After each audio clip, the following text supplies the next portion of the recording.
Long ago, in a peaceful land filled with blooming flowers and golden sunlight, there stood a grand mansion surrounded by endless gardens. And within that beautiful home lived a little girl named Ella. Her laughter flowed through the long hallways like warm sunshine after rain. She had gentle eyes, a kind smile, and a heart so pure that even frightened birds and tiny animals would come close without fear. She was kindness itself. But happiness does not always stay forever.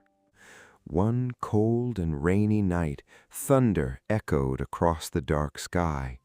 Raindrops gently tapped against the windows, while the fading warmth of the fireplace filled the room.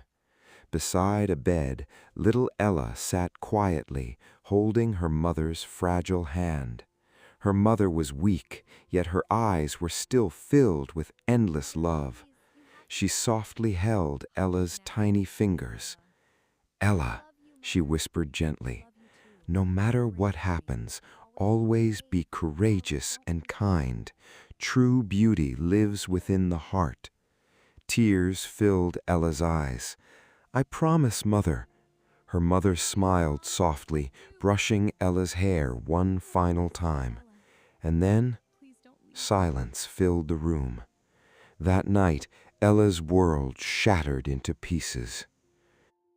As the years passed, loneliness slowly consumed Ella's father.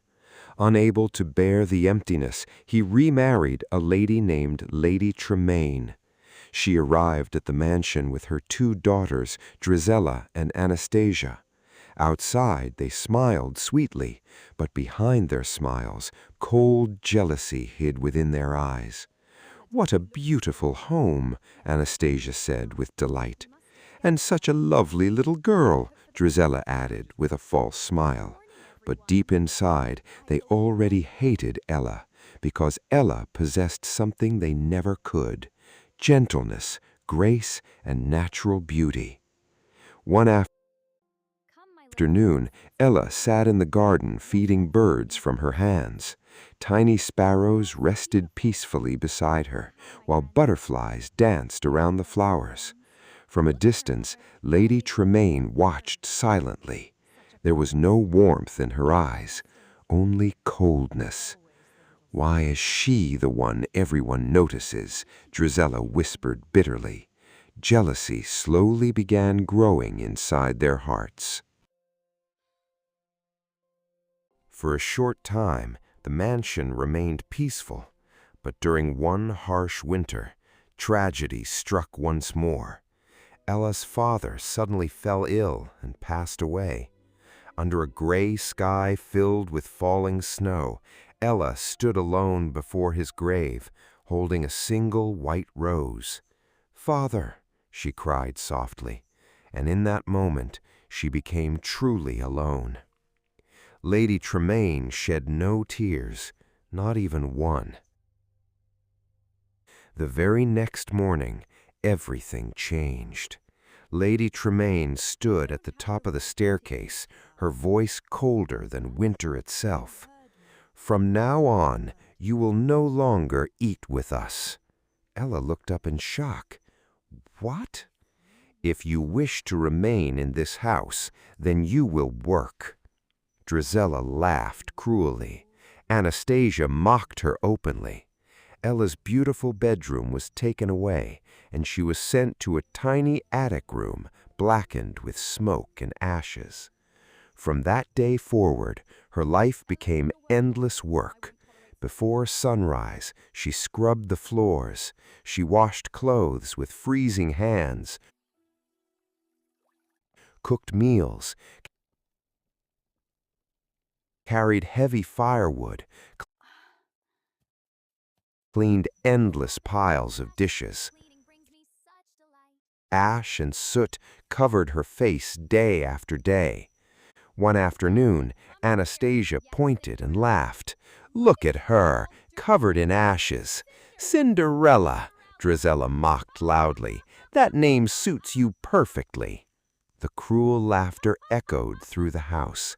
and from that moment on, Ella became known as Cinderella.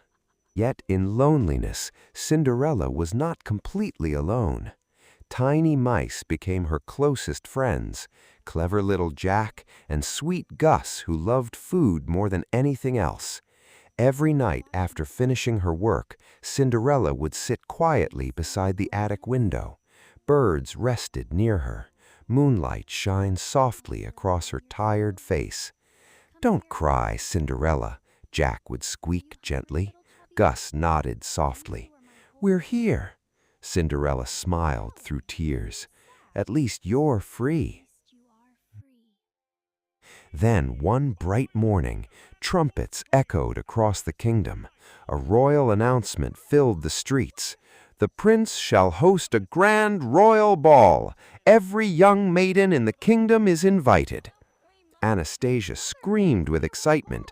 A dance with the prince? Drizella twirled happily. Lady Tremaine smiled to herself. In her mind, one of her daughters would marry the prince. For the first time in many years, a tiny spark of hope appeared inside Cinderella. "Can I go too?" she asked softly. Lady Tremaine slowly turned toward her. "If all the work in this house is finished," she said coldly, "and if you have a proper dress, then perhaps you may go." The sisters laughed because they believed it was impossible. But Cinderella did not give up. All day long, Cinderella worked without rest. She cleaned floors until her hands trembled, washed endless clothes, prepared meals, cleaned dishes late into the night. But after everyone slept, she opened an old wooden chest hidden inside her attic room. Inside was her mother's old dress, worn, faded, but still beautiful. "Maybe I can fix it," Cinderella whispered hopefully. Immediately, her little animal friends rushed to help. Gus carried ribbons, Jack brought thread. Birds collected pearls and tiny decorations. Day after day, while Cinderella worked endlessly downstairs, at night, together they carefully repaired the dress, and slowly it became beautiful once more. Finally, the night of the royal ball arrived. Downstairs, Drizella and Anastasia shouted excitedly while putting on expensive gowns and sparkling jewels. "This necklace is mine! No, that ribbon belongs to me!" Lady Tremaine smiled proudly. "Tonight, my daughters must look absolutely perfect." The carriage outside was ready. Anastasia and Drizella proudly walked down the staircase. Then, Cinderella slowly stepped down from above. The entire room fell silent. The sisters stared in shock, because Cinderella looked breathtakingly beautiful.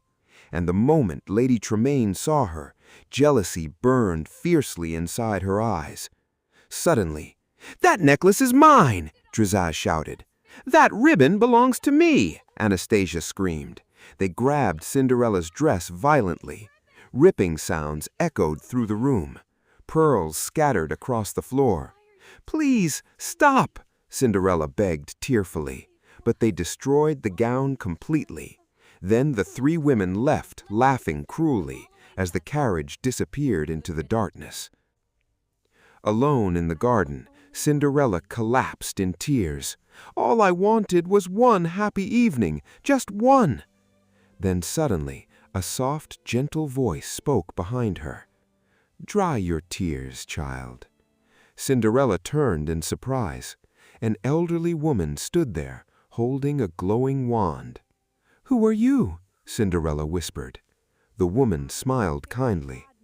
"I am your fairy godmother." She lifted her wand. Bibbidi, bobbidi, boo. Magic exploded into the night sky. A pumpkin transformed into a magnificent golden carriage. The mice became elegant horses.